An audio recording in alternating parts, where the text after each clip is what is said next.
آواز نہ نکلے سسکیوں کی از قلم علی آتش قسط 201 خاموش درختوں کے درمیان سے ایک چھوٹی سی سڑک آگے بڑھتی تھی۔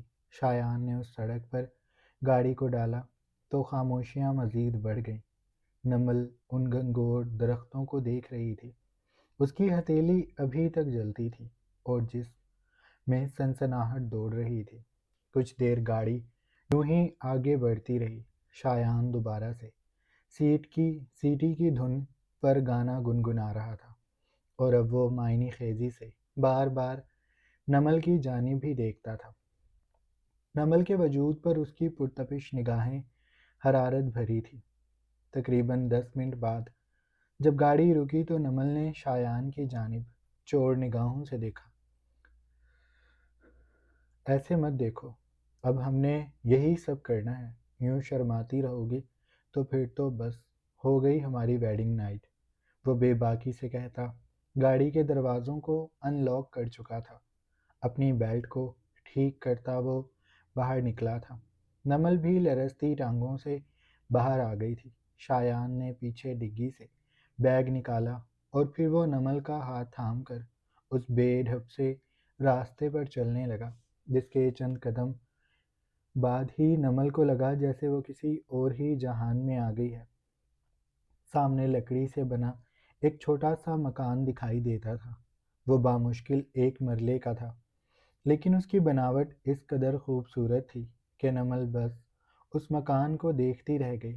مخروطی چھت، سامنے اور دونوں جانب کھڑکیاں، آگے کی طرف چند زینے اور پھر لکڑی کا دروازہ۔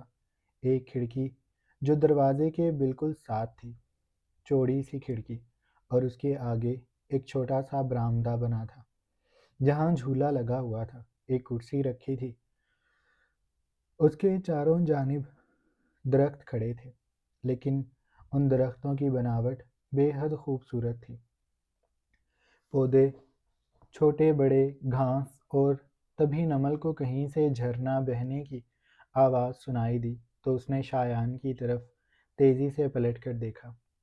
شایان نے اس کی آنکھوں کے اشارے کو سمجھتے ہوئے کہا کہ یہاں سے کچھ دور ہی چند قدموں کے فاصلے پر پہاڑی ہے جن سے جھرنے بہہ رہے ہیں۔ نمل نے اس کے ہاتھ تھامے۔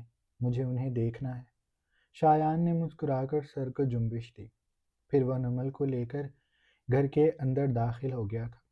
گھر بے حد نفاست سے بنا ہوا تھا۔ چھوٹا سا لاؤنج، اور لاؤنج سے ہی سیڑھیاں اوپر کی جانب جا رہی تھی۔ وہیں سیڑھیوں کے بعد ایک کمرہ تھا جو شاید ان دونوں کا تھا۔ شایان نے کمرے کا دروازہ کھولا۔ بیڈ، کھڑکی، ایک الماری اور ٹیبل، 2 کرسیاں، اس کے علاوہ کمرہ بالکل خالی تھا۔ کچھ مصنوعی پودے اور پھول تھے جو ہر طرف دکھائی دیتے تھے۔ شایان نے بیگ گھسیٹ کر الماری کے قریب رکھا اور پھر نمل کی طرف پلٹا۔ تمہیں یہ جگہ کیسی لگی؟ نمل کے پاس الفاظ نہیں تھے۔ وہ شدت جذبات سے شایان کے گلے لگے۔ اس کی دھڑکنوں کا لمس جب شایان کے سینے پر پڑا تو شایان نے آنکھوں کو مینچ لیا۔ اس نے گہرا سانس لیا تھا، پھر اس نے اپنے ہاتھ کو اٹھا کر نمل کی گردن کی پشت پر رکھا۔ وہ ہاتھ کو سختی سے پھیلاتا نیچے کی جانب کرتا اسے اپنے مزید قریب کر چکا تھا۔ نمل نے گہرا سانس بھرا تھا۔ شایان نے اس کی گردن کی پشت کو تھام کر اس کا چہرہ اوپر کیا اور اس کی آنکھوں میں دیکھتے ہوئے وہ بے حد سنجیدگی اور خمار آلود لہجے سے بولا، مجھے کچھ تیاریاں کرنی ہیں، باقی کی تم کرو، یہ کمرہ تم سجاؤ گی، میں نیچے کا کچھ کام ہے وہ کر آ رہا ہوں، پھر اس کے بعد ہم وہ کریں گے جو یہاں کرنے آئے ہیں۔ تم تو محسوس نہیں کر سکتی کہ میرے اندر کیسے کیسے طوفان اٹھ رہے ہیں۔ وہ دوبارہ سے اپنے وجود کو شدت سے نمل کے قریب کرتا اسے اس کے ہونے کا احساس دلا رہا تھا۔ نمل کا دل سوکھے پتے کی طرح لرز رہا تھا۔ وہ بری طرح سے خود کو ٹوٹتے ہوئے محسوس کر رہی تھی۔ تبھی شایان اس سے دور ہوا۔ اس کی نیم وا آنکھوں میں دیکھتے وہ خمار سے مسکرایا اور بولا، بس کچھ دیر اور، اس کے بعد میں اور تم ایک ہو جائیں گے۔ وہ کہہ کر نمل کو کمرے میں ہی چھوڑتا خود باہر چلا گیا تھا۔ چوکھٹ پر رک کر اس نے نمل کی جانب دیکھا اور گمبھیر لہجے میں بولا، سامان الماری میں موجود ہے، میں بس کچھ دیر میں آ جاؤں گا، رات ہونے ہی والی ہے، میں نیچے ہی ہوں، ڈرنا مت۔ اسے تمام تفصیلات سمجھاتا خود کمرے سے نکل گیا تھا، اور اس کے جانے کے بعد نمل آہستگی سے بیڈ پر بیٹھ گئی۔ اس نے گہرا سانس لیا تھا۔ اس کا ہاتھ جسم ابھی تک دہک رہا تھا۔ شایان کا وہ لمس، شایان کی وہ بے باکیاں جو وہ گاڑی میں کر چکا تھا، اس نے نمل کو اندر تک ہلا دیا تھا۔ نمل شایان سے ایسی ہی حرکات کی امید کر رہی تھی، اور اب جب وہ ان حرکات کو انجام دے رہا تھا تو نمل کی سانسیں بے کل ہونے لگی تھی۔ نیچے چھوٹا سا لاؤنج نیم زرد تھا۔ جب نمل کسی شہزادی کسی چال سے چلتی ہوئی، سفید گاؤن جس کے کاندھے پر موجود سٹیپس بے حد نازک تھے، اسے پہلوؤں سے اٹھا کر ننگے پیر چلتی سیڑھیوں کو اترتی نیچے آ گئی۔ نیچے کا منظر اس کے دل میں ایک عجیب سی حرارت پیدا کرنے لگا تھا۔ اس ننھے سے لاؤنج میں ہر طرف غبارے اور پھول موجود تھے۔ وہ اس بات پر حیران ہو رہی تھی کہ شایان نے یہ سارا انتظام پہلے سے ہی کر رکھا تھا۔ نہ جانے وہ کتنے دنوں سے اس سب کی پلاننگ میں لگا ہوا تھا، اور اب ہر چیز مکمل کرتا جا رہا تھا۔ شایان نے کپڑے چینج کر لیے تھے۔ اس وقت وہ جینز کی پینٹ اور سفید شرٹ میں ملبوس تھا، جس کے آگے بٹن لگے ہوئے تھے۔ اوپر کے 2 بٹن کھلے، جہاں سے اس کے گلے کا گولڈ کا چین اور فراق سینہ دکھائی دیتا تھا۔ اس کے بال ماتھے پر بکھرے تھے، آنکھوں میں محبت بھری چمک تھی۔ وہیں لاؤنج میں ایک چھوٹا سا میز رکھا تھا جس پر کھانا چنا تھا۔ وائن گلاسز میں مہرون مشروب موجود تھا، اور وہ وہاں پر ایک اور موم بتی بھی جل رہی تھی۔ قریب ہی گلاب رکھے تھے۔ شایان نے آگے بڑھ کر نمل کے ہاتھ کو دوسری سیڑھی پر تھام لیا۔ اس کے ہاتھ کو نرمی سے چومتا وہ اپنی طرف کر چکا تھا۔ نمل نے حیا سے خود کو سمیٹا تھا، تبھی شایان نے اسے اپنی باہوں میں بھر کر اس کی گردن پر گہرا بوسہ دیا۔ وہ اسے لے کر کھانے کی میز پر آ گیا تھا۔ وہ دونوں نیچے لکڑی کے فرش پر بیٹھے تھے۔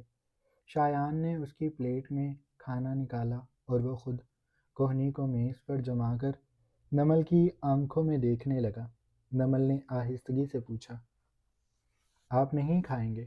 شایان نے شرارت سے اسے دیکھتے ہوئے جواب دیا، نہیں، میں تمہیں کھاؤں گا، مجھے تمہاری بھوک لگی ہوئی ہے، کھانا تو میں ہر روز کھاتا ہوں۔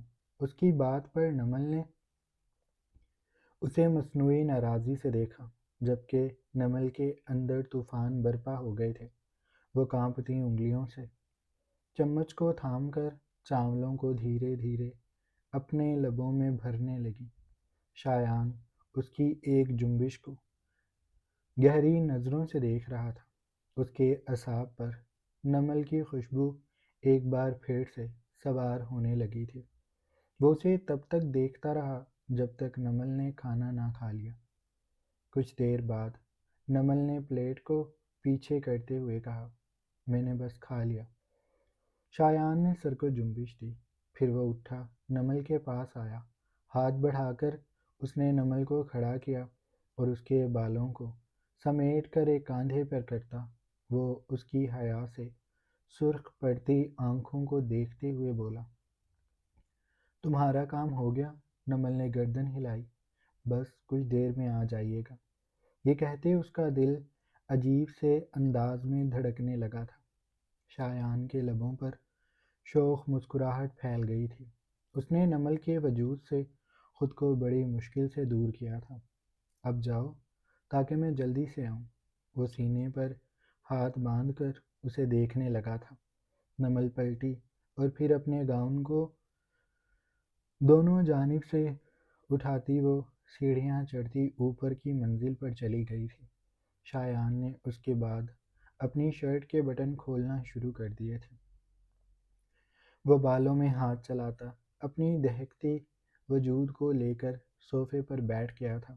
اس کے جسم میں تھکن بڑھتی جا رہی تھی، منہ زور طوفان جو اس کے اندر اٹھ رہا تھا اب اس کی برداشت سے باہر تھے۔ ایک ایک لمحہ اس کے اعصاب پر ہتھوڑے برسا رہا تھا۔ وہ بس کسی طرح خود کو سکون دینا چاہتا تھا۔ اس کی ایک ایک رگ پھڑک رہی تھی، یوں جیسے آج اگر اسے سکون نہ ملا تو یہ اندر پکتا لاوا اسے چیرتا ہوا باہر نکل آئے گا۔ وہ اپنے وحشی ہونے سے ڈر رہا تھا۔ گہرے گہرے سانس بھرتا وہ دل کی دھڑکنوں کو سن رہا تھا۔ اس نے آنکھوں کو موند کر سر کو صوفے کی پشت سے لگا لیا تھا۔ وقت بے حد آہستگی سے آگے بڑھ رہا تھا۔ آسمان نے کروٹ بدلی تو تارے جگر جگر کرنے لگے۔ اس خاموش جنگل میں دل جلنے کو بے تاب تھے۔ ہر طرف خاموشی اور دلوں کو ہیبت میں مبتلا کرتی سرسراہٹ تھی۔ وہ کمرے میں موجود تھی جہاں حد نگاہ تک پھول اور آتش جل رہی تھی۔ موم بتیوں کو چہار جانب پھیلا کر وہ ان کے درمیان بیٹھی تھی۔ اس نے آخری شمع بھی روشن کی تو دروازہ دھیرے سے کھلا۔ وہ اندر داخل ہوا تھا۔ اس کی نگاہیں خمار سے بھری تھی۔ اس کا صبر اب بس لبوں پہ سسک رہا تھا، ایسے کہ وہ ان سسکیوں کو خاموش کرنا چاہتا تھا، لیکن سفید گاؤن میں بیٹھی پری جو چاند سے اتری لگتی تھی، اسے دیکھ کر وہ لمحہ بھر کو مبہوت ہوا تھا۔ اس کا سانس سینے میں اٹکا تھا۔ موم سے بنی مورت موم بتیوں میں بیٹھی آخری شمع بھی روشن کیے اپنی غزالی آنکھوں اور گھنیری پلکوں کو اٹھائے شایان کو دیکھ رہی تھی۔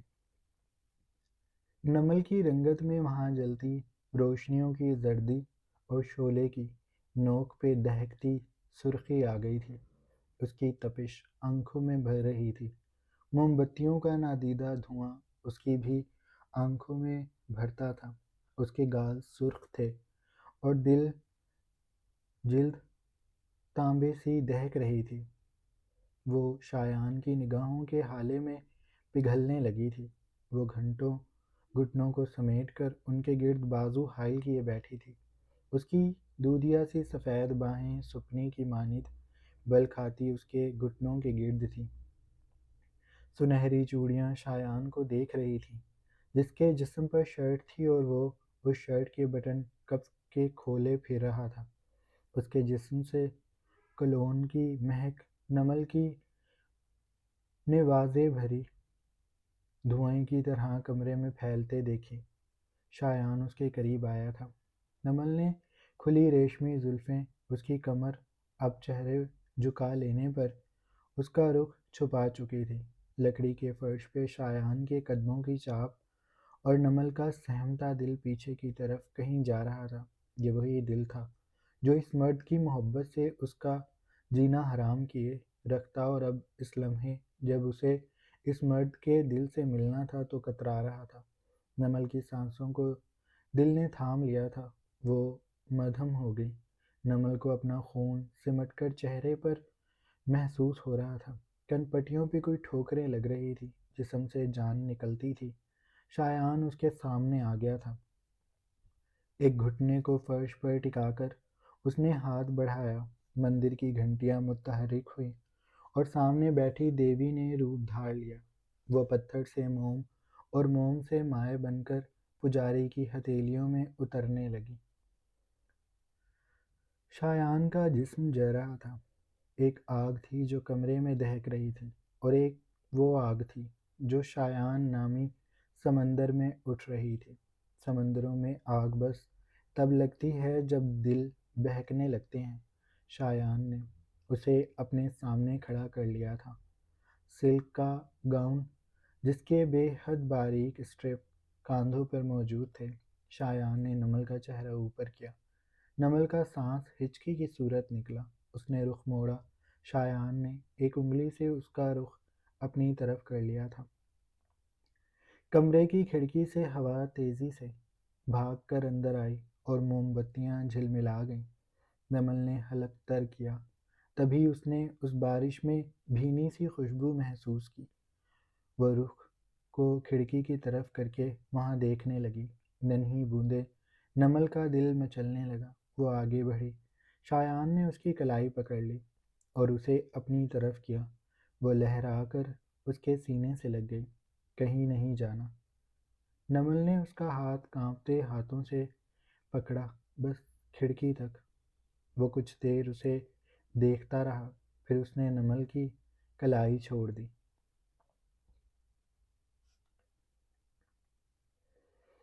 وہ اس کے عقب میں تھا۔ نمل نے کھڑکی کے پٹ پہ ہاتھ رکھا اور شایان کی پوریں اس کی کمر کے گہرے گلے کو چھونے لگیں۔ نمل کا چہرہ قطروں سے بھرتا جا رہا تھا، لیکن وہ سرد بوندیں شایان کی قربت میں بے اثر لگ رہی تھیں۔ اس کی انگلیاں نمل کے کاندھے سے سرکتی کوہنیوں تک آ گئیں۔ وہ جھکا اور اس کی پشت کو چوم لیا۔ نمل نے گہرا سانس یوں بھرا جیسے دل ڈوب کر ابھرا ہو۔ شایان نے اس کا رخ اپنی طرف کیا اور اس کے بھیگے بارش کے قطروں سے تر ہونے والے لبوں کو دیکھنے لگا۔ پھر اس نے نمل کے گال پر ہاتھ رکھا اور دھیرے دھیرے اس کے بالوں گردن کی پشت پہ لے جاتا وہ اس کی گدی کو تھام چکا تھا۔ وہ جھکا اور نمل کے لبوں پہ موجود قطروں کو اپنے اندر اتار لیا۔ اب بس نمل، میں تھک گیا ہوں۔ اس نے نمل کو جھٹکا دے کر اپنے قریب کیا اور اس کے گرد بازو حائل کر لیے۔ نمل کے وجود پہ کچھ شدت سے لپٹتا چلا گیا جو اس کے روم روم کو شدت سے ڈس رہا تھا، ایسے کہ قربت پانے کی خواہش کا زہر اس کی رگوں میں دوڑنے لگا۔ وہ کالا ناگ جو اپنی نگاہوں سے ہوش چھین لیتا تھا، وہ نمل سے لپٹ کر اس میں تہر مبتلا کر چکا تھا۔ ہر حصے پہ وہ ڈستا اس کے لبوں کو سسکا تو رہا تھا، لیکن نمل ہل نہیں پا رہی تھی۔ وہ رک گئی، ٹھہر گئی اور پھر اس کی آنکھوں میں آنسو بھر گئے۔ اس نے کانپتی انگلیوں کو آنکھوں سے لگایا۔ اس کی ٹانگ جس سے گاؤن ہٹ گیا تھا وہ اب شایان کے گھٹنے پہ تھی۔ نمل کا دل سمندر کی لہروں کے ساتھ بھاگ کر آگے پانیوں کی طرف جا رہا تھا۔ نمل نے بھیگی انگلیوں کو دیکھا۔ یہ آنسو، یہ قربت کے لمحوں کے آنسو اس کو مزید بے بس کر رہے تھے۔ دل دور ہوتا جا رہا تھا۔ نمل خالی پن محسوس کرنے لگی۔ اس کا دل اب اس کا نہیں رہا تھا۔ وہ ہر بوسے پہ شدید ہو رہا تھا۔ وہ اپنی شرٹ کو ایک جانب کر چکا تھا۔ نمل نے سینے پہ ہاتھ رکھ کر دل کو تھام لیا، گردن کو موڑ لیا، نچلا لب دبا لیا۔ وہ ہار رہی تھی۔ شایان، مدھم سا پکار سکی۔ لفظ کئی حصوں میں ٹوٹ کر ادا ہوئے تھے۔ شایان نے رک کر اسے دیکھا۔ چہرہ اٹھا کر پجاری فرش پہ تھا اور دیوی گردن اکڑائے اسے دیکھ رہی تھی۔ پجاری نے سر نہ ہلایا۔ لہکتی گھنٹیوں کا شور وہ مزید بڑھانا چاہتا تھا۔ وہ بھاری ہاتھوں کا دباؤ دیتا اسے رگڑتا اوپر تک آ گیا اور اس کی کمزور سی جان کو انگلی سے سہلایا۔ نمل کی آنکھوں کی نمی بہہ کر اس کے گالوں پہ آ گئی۔ تم ٹھیک ہو نا؟ وہ اس کے گالوں سے آنسو چننے لگا۔ نمل شدت سے اس کے سینے میں چہرہ چھپا گئی تو وہ ہنس دیا۔ میری جان۔ وہ اسے لے کر بیڈ کی جانب بڑھ گیا تھا۔ نمل کا مختصر سا وجود اس کے بازوؤں میں تھا۔ وہ ہر پردے سے اسے لٹاتے ہی آزاد ہو گیا تھا۔ اس کو یوں اس حالت میں دیکھ کر نمل نے رخ موڑ لیا۔ تبھی شایان نے اس کا گھٹنا تھاما۔ وہ اس کے چہرے پہ جھکا تھا۔ اس کے بالوں کو سمیٹ کر اس نے نمل کی لرزتی پلکوں کو چوما۔ ریلیکس رہنا۔ پینک نہیں کرو گی تو وہاں سے خون بھی نہیں نکلے گا، یاد ہے نا؟ اور درد تو بالکل نہیں ہوگا۔ میں تمہیں درد ہونے ہی نہیں دوں گا۔ میں تم میں کچھ یوں اتروں گا جیسے شراب بوتل میں اتر جاتی ہے، بہت آہستگی سے اس نے کہہ کر نمل کی ٹانگوں کو اپنی طرف کیا۔ اپنے آپ کو وہ اتنی آہستگی سے اس میں اتار کر اس کے اوپر آیا کہ نمل کو ہلکا سا جھٹکا لگا، لیکن جو درد تھا وہ روم روم میں پھیلتا اسے بے چین کر گیا۔ بس ہو گیا۔ اس کے لبوں کو بھنچے دیکھ وہ اس کے بالوں کو سمیٹ کر پیچھے ہوتا، پھر قریب ہوا۔ اس جھٹکے پہ پورا بیڈ ہلا تھا۔